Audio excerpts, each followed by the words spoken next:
Mine is pretty, I guess, mild, you could say.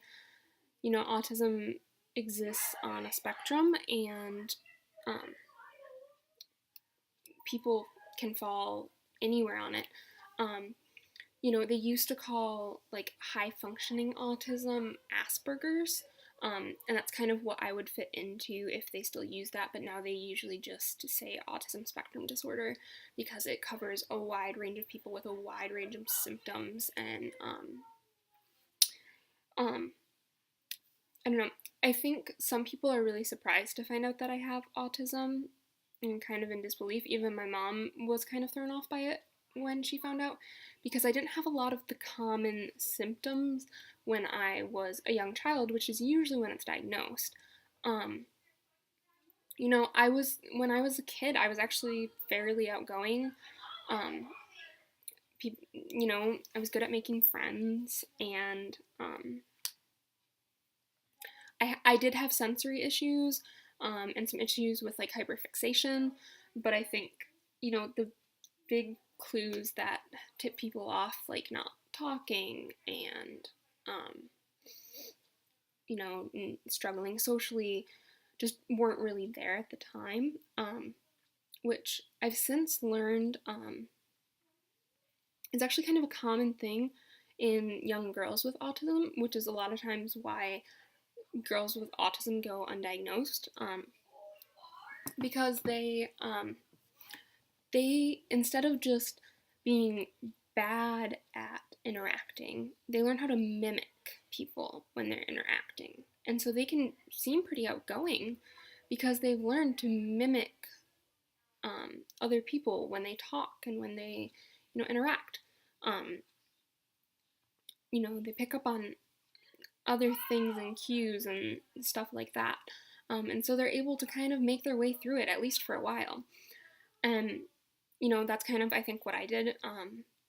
And then I reached high school and I hit this point. It was my first time going to a big public school, and just my first day was so stimulating that I could not take it. It sent me into this super long panic. It was like an ongoing panic for like a year. And on top of that, when you start high school, that's when social relationships and social interactions start getting a lot more complicated.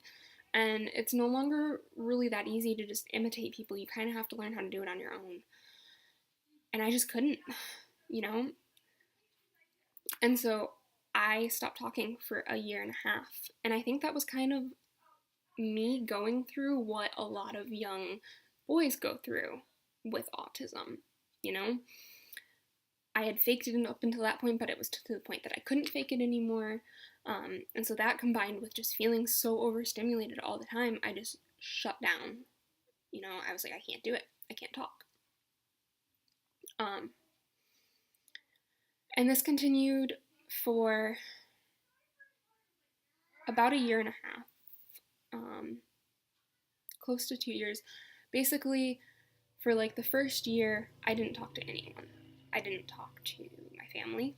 I didn't talk to my friends. I didn't talk to teachers. I didn't talk to classmates. All of my communication was done through texting, writing, and sign language. Then, as things started to get a little bit better, after that year at that school, I transferred to a much smaller charter school. I started talking to my family again at first, and then I started talking to people at school, like one at a time, as I got to know them and warmed up to them. And then by my last year of high school, I only did 3 years of high school, long story. But by the last year of high school, I got to the point where I could speak to pretty much, I could speak to my entire class. Like I said, it was a small school. My graduating class was 14 people. And so I could talk to all of them. I could talk to all my teachers. And I could talk to a good majority of, the rest of the people I saw on a daily basis. But it still was extremely hard for me to figure out how to interact socially, to pick up on social cues, to pick up on sarcasm, to understand, all those things that are between the lines. And it was really exhausting. Um, and I think ever since I started high school and I realized how like scary it is and overwhelming it is for me to interact with people, I've kind of turned to isolating myself. And even now today, when I've kind of regained back the ability to talk to people I don't know, to try to use what I've learned over the years to come across as pretty normal when I'm talking to people. But it takes so much out of me that I isolate. And I've isolated to the point that it's contributed to my other mental illnesses because now I don't know how to interact with people properly. Interacting with people is just so much to me that I can't do it. And, then I have a very small support system because I isolate myself and don't make friends, and I don't leave my house very often, which is something that's kind of important. But a lot of times I would just much rather stay in my room and not talk to anyone because, um, you know, not only do I then not have to put in the energy of talking to people, but then I don't have to worry about my obsessions with what I'm saying or doing. If I'm not interacting with people, then I don't have to obsess about it. It's kind of my way of avoiding it. Finally, as far as mental illnesses go, I have CPTSD, which is complex post-traumatic stress disorder. Basically, instead of going through one huge trauma, I went through a series of little traumas over the span of several years. And I don't really feel comfortable going into that right now. It's something I'm still having a hard time talking about, and I'm still really working on processing. And it's just not something I feel comfortable sharing about. But, I am trying to work on it with my therapist, and it definitely affects me, It contributes to my panic disorder. And as you can see by kind of what I've said, all of these things just sort of intertwine and set each other off and fuel each other. And that's why, no two people who are mentally ill are the same, even if they have the same diagnoses. Because even within the same diagnoses, there's different symptoms. Everyone experiences it differently. Everyone experiences things to a different severity. And depending on what other disorders you might have, those can affect each other. And, people don't fit into nice, neat boxes. People don't fit into the stereotypes of their disorders. They just don't. I guess next I'll talk about my physical issues. So basically, the two that I have officially diagnosed are fibromyalgia and migraines. Fibromyalgia is a very individualized disorder, and basically they don't really know a lot about it, except for the fact that for most people it causes really bad widespread pain, fatigue, issues sleeping, brain fog, and I don't know, like sometimes when I have flares, it almost feels like having the flu, like that whole, like you got hit by a bus, you just like kind of out of it sort of feeling, except that my flares can last weeks.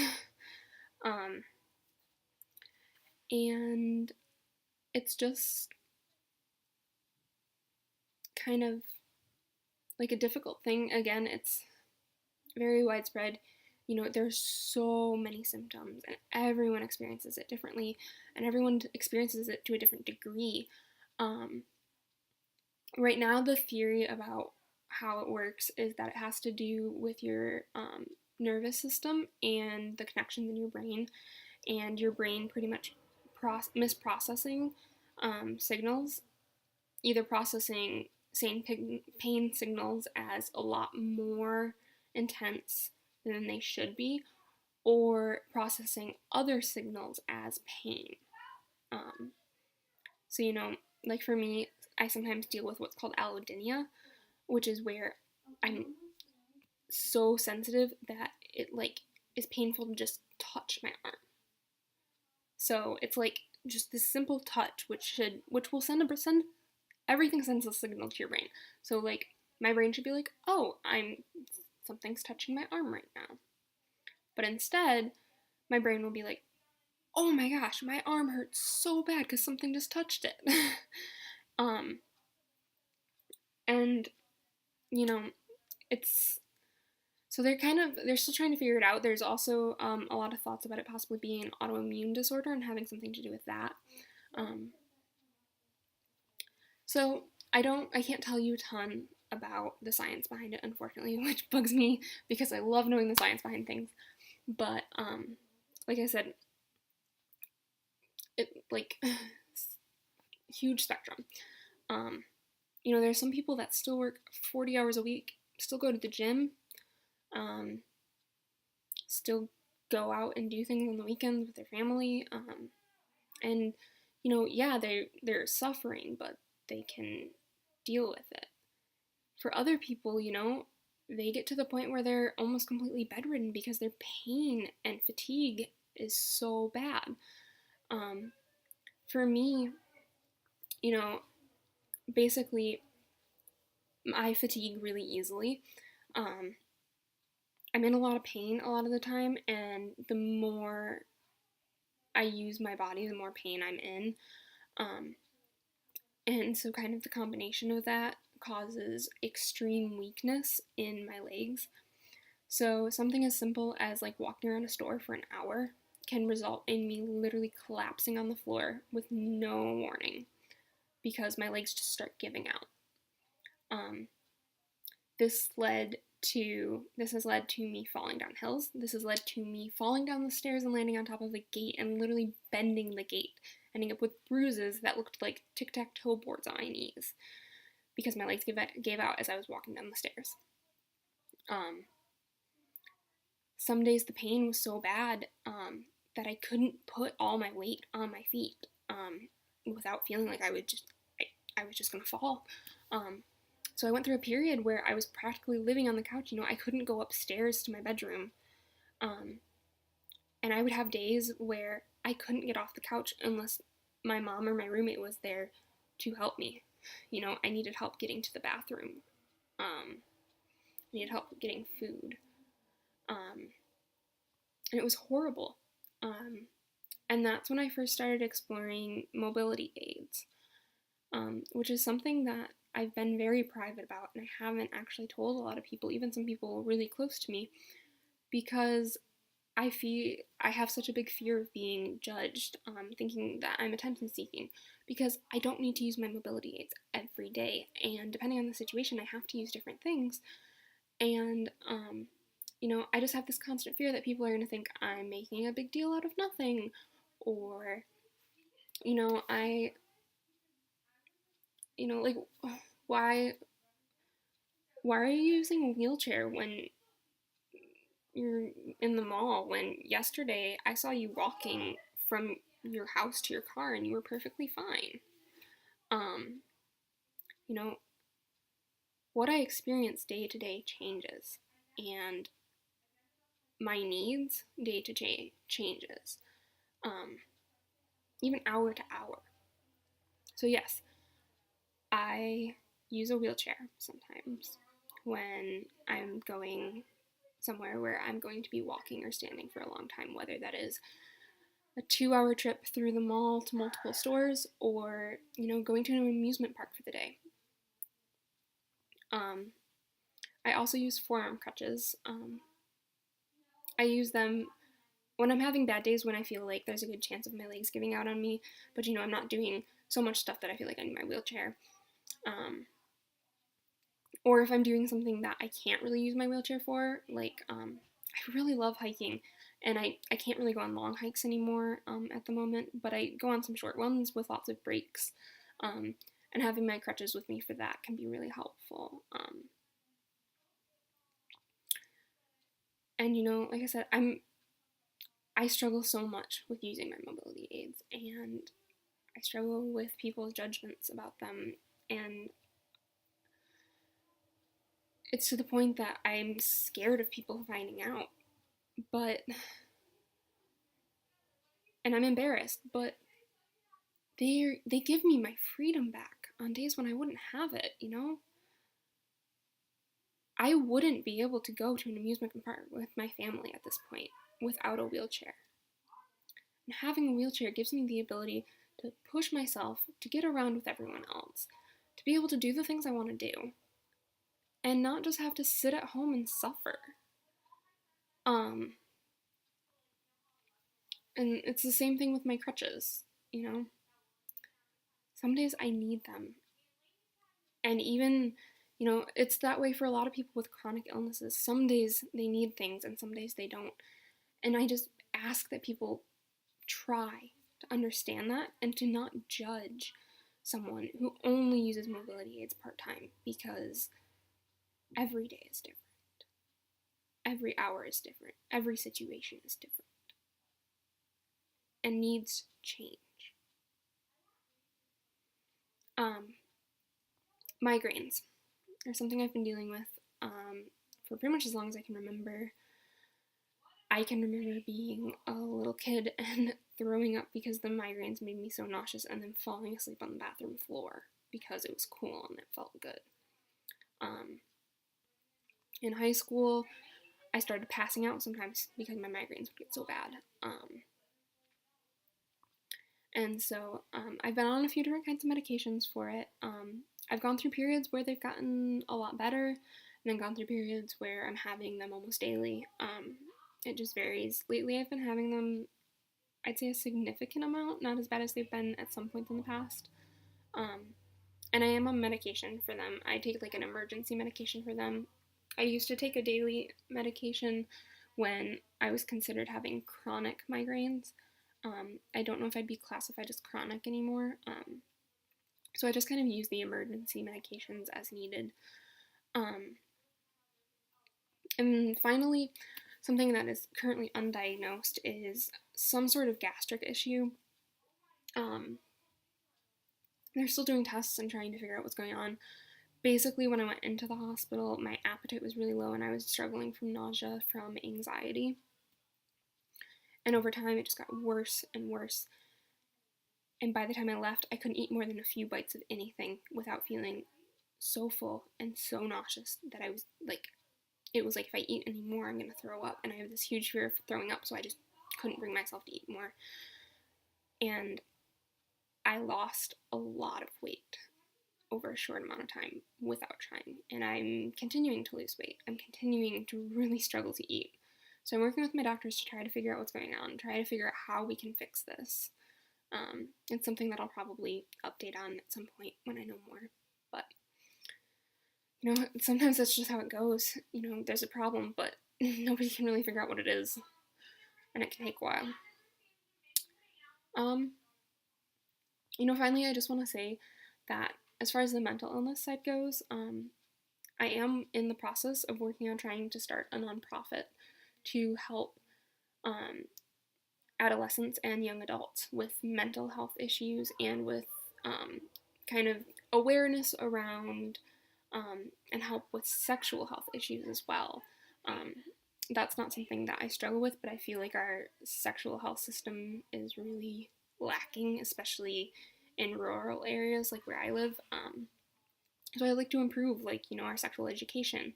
And I'd also like to improve our education on mental illnesses, and I'd like to improve the services that people can receive for both of those. So that's something that I'm working on. And again, I will probably bring it up at a later point as it becomes less of an idea and more of a reality. But that's just one other way that I'm trying to use all this stuff I'm struggling with to help other people, because I don't really know what else to do with it.